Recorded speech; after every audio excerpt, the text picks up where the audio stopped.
感谢大家平安。平安。咱即摆白头吼，来咱隔壁的母亲讲母亲节快乐。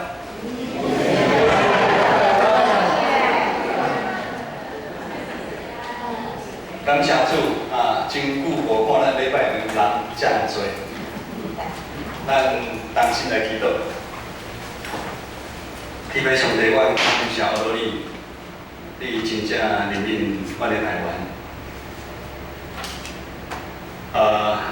互阮透过每一遍阮伫礼拜的主日，经历国外的主耶稣基督，帮助阮每一个兄弟姊妹，无管阮伫什么阶段，互阮的信心愈来愈臃肿，互阮靠着主勇敢来跑走人生的路障，同心祈祷，靠主耶稣的圣名来求。现在的人都喜欢捷径，捷径再么就是抄小路，捷径跟快画上等号。比如说，现在市面上有很多的广告，他们说帮助人怎么样可以快速的成功。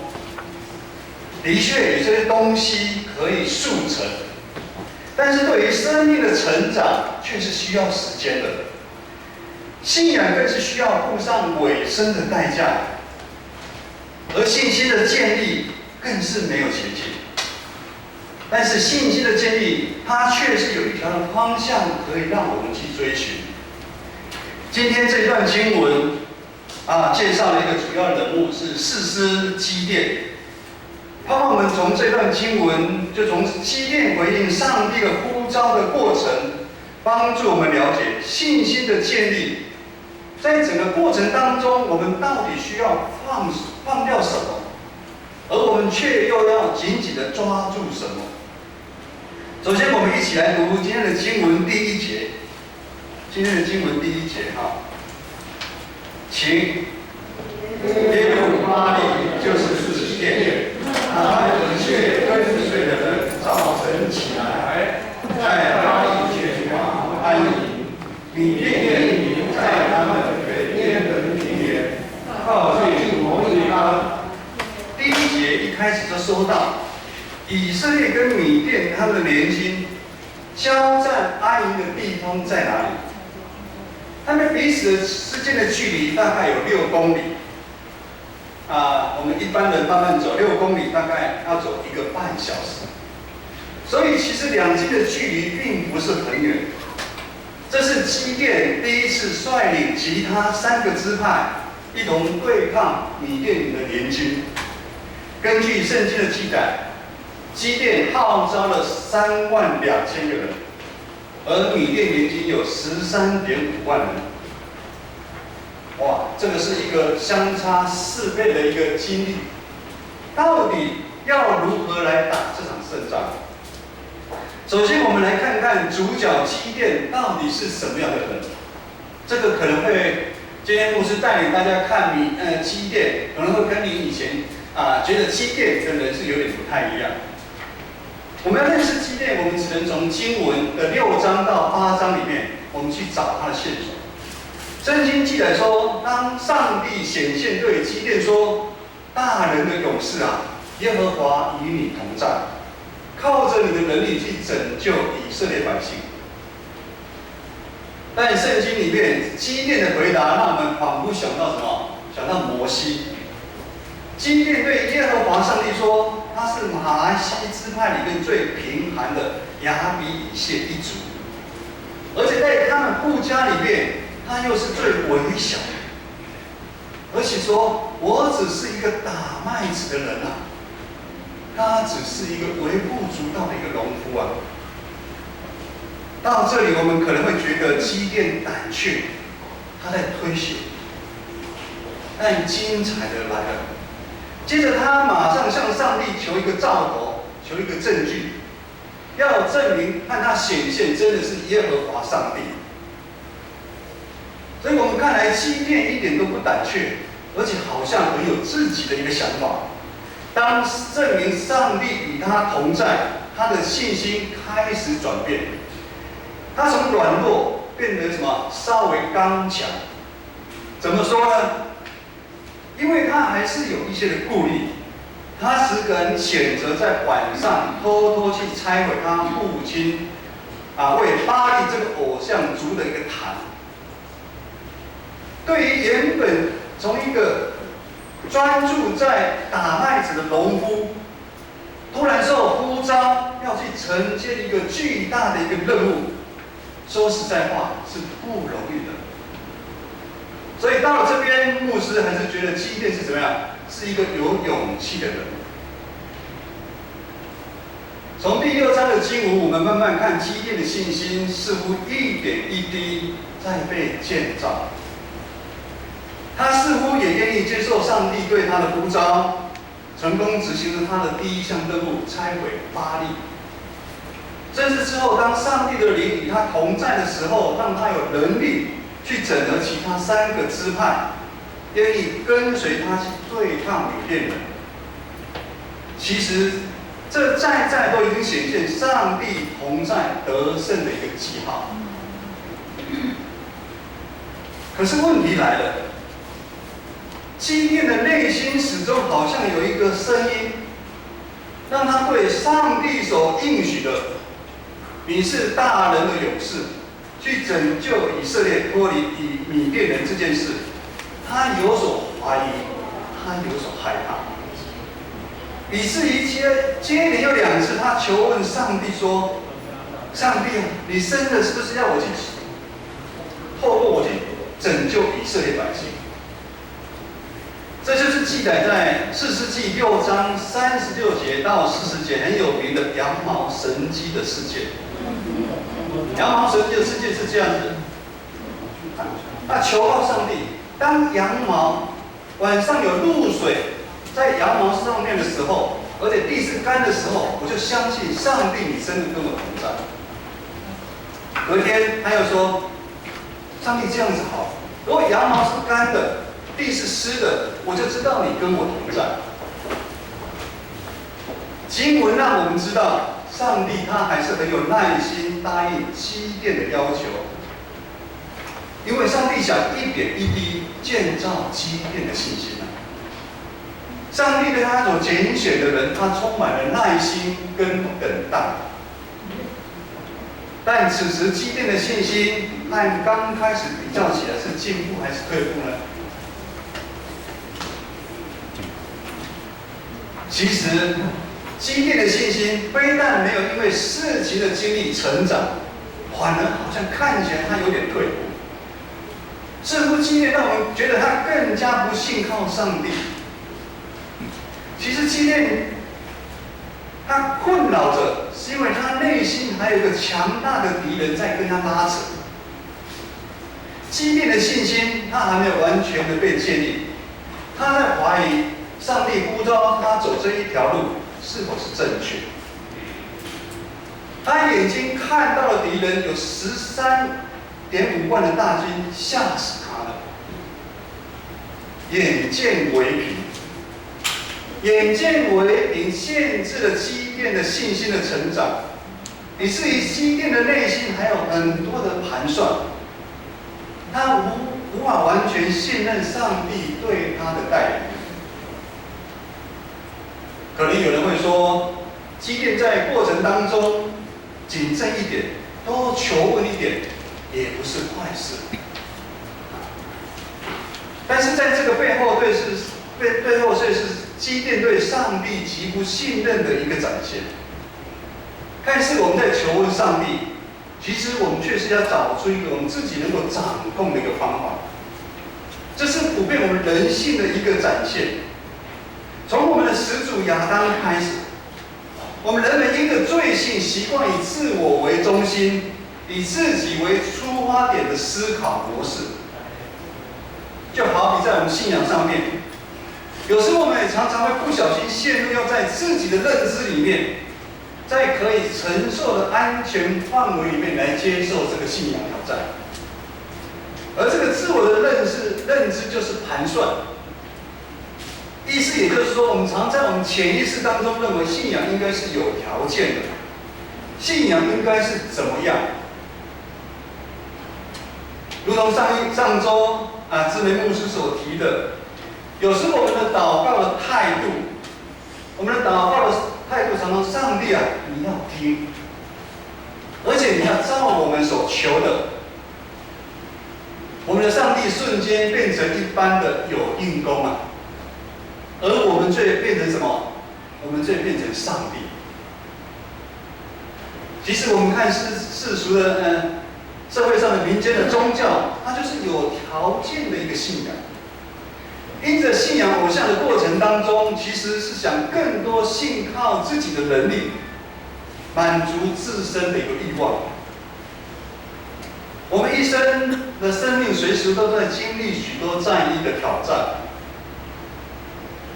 可能是目前你的工作、家庭、情感上面、信仰，甚至你现在的身体有很多的一个病痛。如同此时的基甸，他面对米甸大军一样，他吓死了，这些敌人挥之不去，让他胆怯害怕。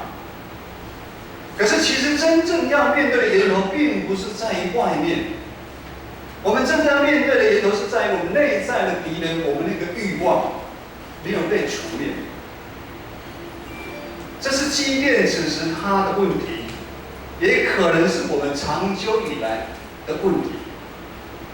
如今，对战米甸大军之前，上帝要帮基甸先除掉他内心的敌人。我们一起再来读今天的经文，士师记7章2到3节就好。2到3节，请。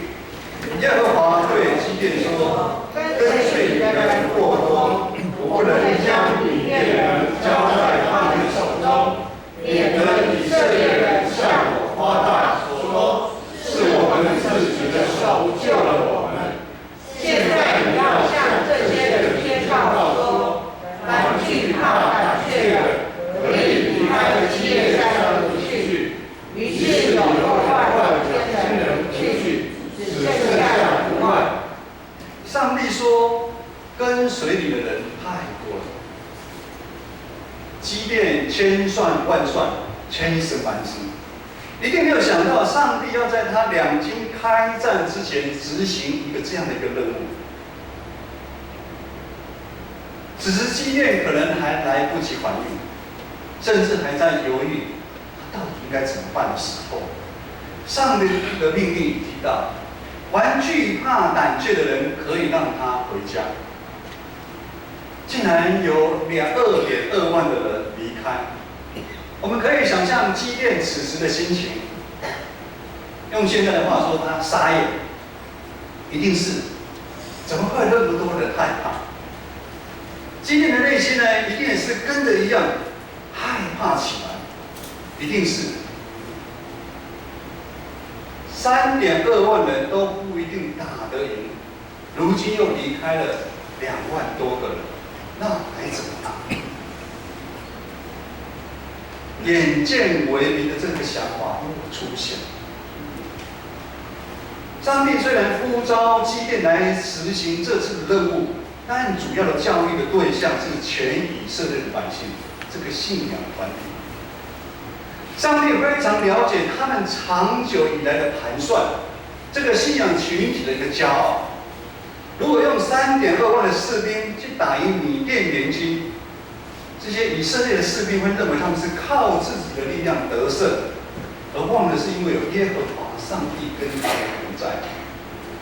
接着呢，我来读士师记7章4到8节，4到8节，请。耶和华对基甸说：人还是过多，你要带他们下到水旁，我好在那里为你试试他们。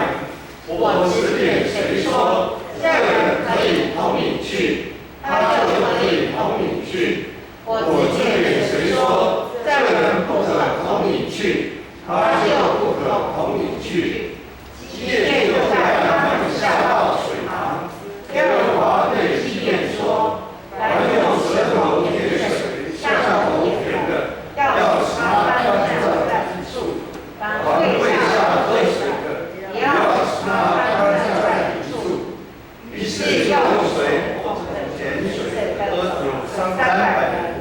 其余的都跪下喝水。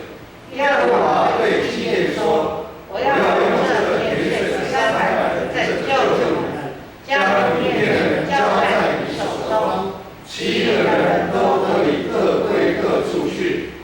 这300人就带着食物和脚，其余的以色列人基甸就打发他们各归各的帐篷，只留下这300人。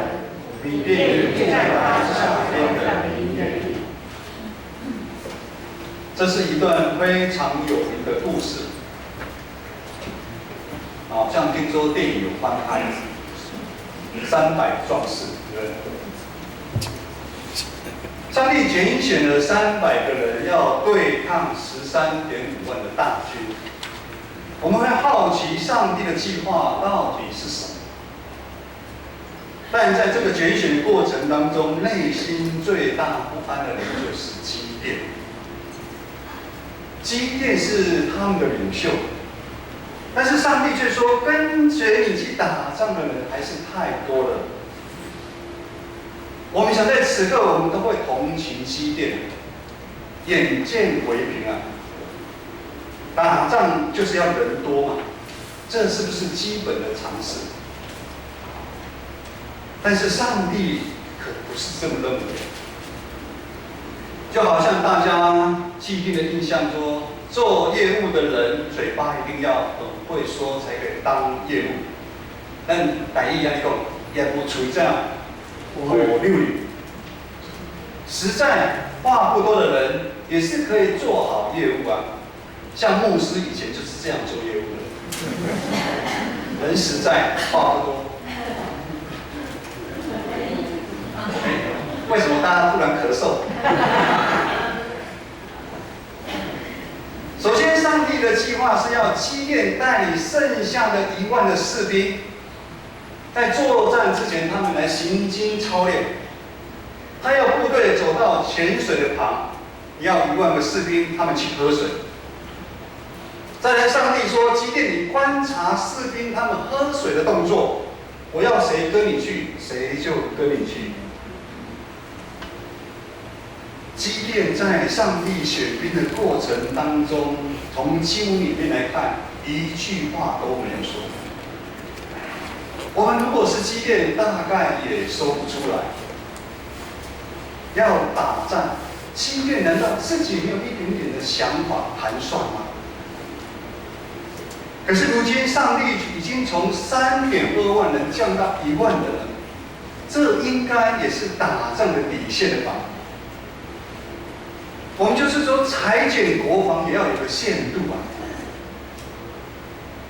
但如今看来，上帝已经裁人裁上瘾，最后上帝拍板定案，就说基甸就这300个人，你带着去打仗，我要用这300个人来拯救以色列百姓。今天的经文是很大的一个想象的一个画面。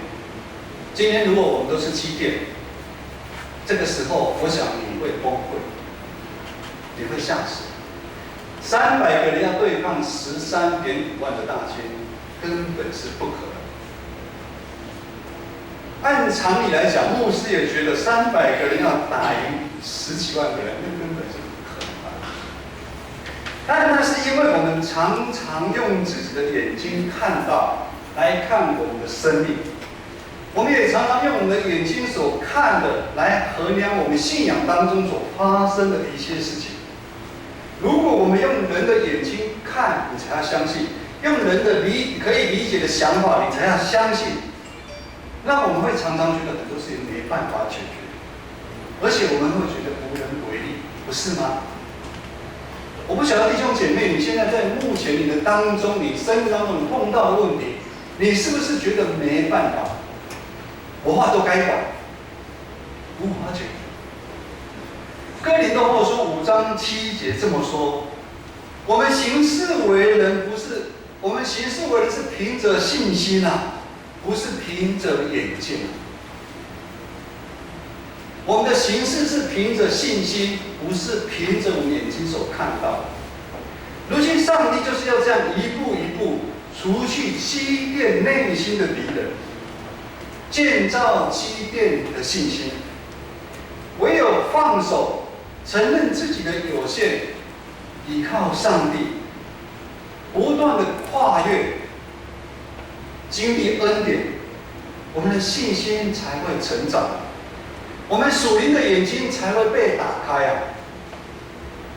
当属灵的眼睛被打开之后，我们会跟着改变，我们有更多的忍耐，更多的等候，更多的相信，更多的信心啊！当属灵的眼睛被打开之后，看到那13.5万的大军根本不算什么，因为我们知道征战的不是我们啊，是耶和华上帝为我们的生命在征战。那我们还有什么好怕的？最后，我们一同来再读今天的最后一段经文，7章9到11节。9到11节，请。当那夜，耶和华吩咐基甸说：“起来，下到米甸营里去，因我已将他们交在你手中。倘若你怕下去，就带你的仆人普拉下到那营里去，你必听见他们所说的。然后你就有胆量下去攻营。”于是基甸带着仆人普拉下到营房。各位兄弟，我们如同基甸，在我们的生命当中有许多的软弱、胆怯，甚至长期以来我们的埋怨、苦毒、忧虑、委屈，在我们心里面。但是牧师经常跟你说，上帝都知道，上帝早已在我们每一场的战役当中。人生的战役当中，如圣经所说的，安排了普拉这个仆人普拉，这个仆人普拉就如同天使一样在我们当中啊。上帝知道基甸一样那么担心，一样那么害怕，安排这个仆人普拉如同天使，重义也大。仆人普拉就天使一样，常常在我们四周围当中安慰着我们。给我们力量，只是你一直没有把你的心打开，你都不知道，在我们这个信仰群体里面有多少的天使在我们当中啊！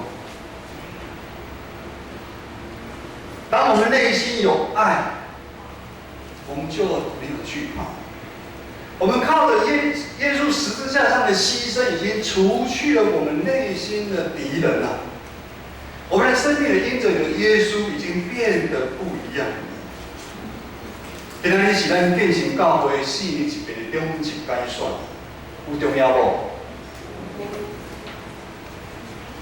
如果不重要，我们又何必大会周章来举行？改选是为了要见证这4年我们这个信仰群体，我们对上帝服事的心志。对上帝的信心有没有越来越进步啊？但是我们知道，只要选举，不管是社会，而且在教会，就有真多问题造出来。许多的教会，尤其我们长老教会，咱长老教会，真多因为中一个改选。就是遐尼钱的鬼处，无爽快的所在，甚至造成了教会的分裂，这是多么可怕的一件事情！不用外面的敌人来打我们，我们自己就怎么样伤痕累累。面对选举，如同一场属灵的征战，我们还是凭着血气、好恶来投票吗？还是我们有祷告？看你照明执事，你基督的中间有特别，来你祈祷。咱要选出来，有合圣经所讲的啊无？信心没有捷径，只有不断的舍去我们自己，将我们放手交给我们的上帝。因为圣经里面这么说，上帝的愚拙总比人有智慧，上帝的软弱总比人什么强壮。也只有当我们在不管我们生命当中发生怎么样的一个困难，我们不要放手，我们紧紧的抓住神对我们的应许，相信我们会在顺服圣灵的带领当中，一次一次经历上帝的恩典，这样我们的信心才会不断的一个增长。求神再一次施恩祝福我们在座的妈妈心肺健康，主恩满意。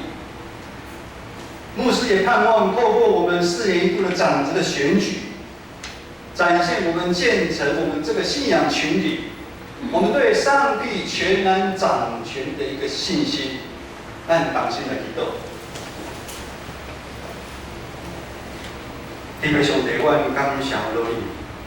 阮软请，阮骄傲，阮是有限的人。感谢主，你万人中，你拣选阮这卑微的人，真做你的囝儿，享受永远我的活命。帮助阮每一个兄弟姊妹，伫阮信仰的过程中间，阮的了解，帮助阮。放下阮拄起阮内心所有歹的物件，帮助阮的手一世人抓牢主你的应允。阮无累志，阮要一世人尽忠立主，来跑走未来的道路。当心祈祷，靠主耶稣的圣名来求，阿门。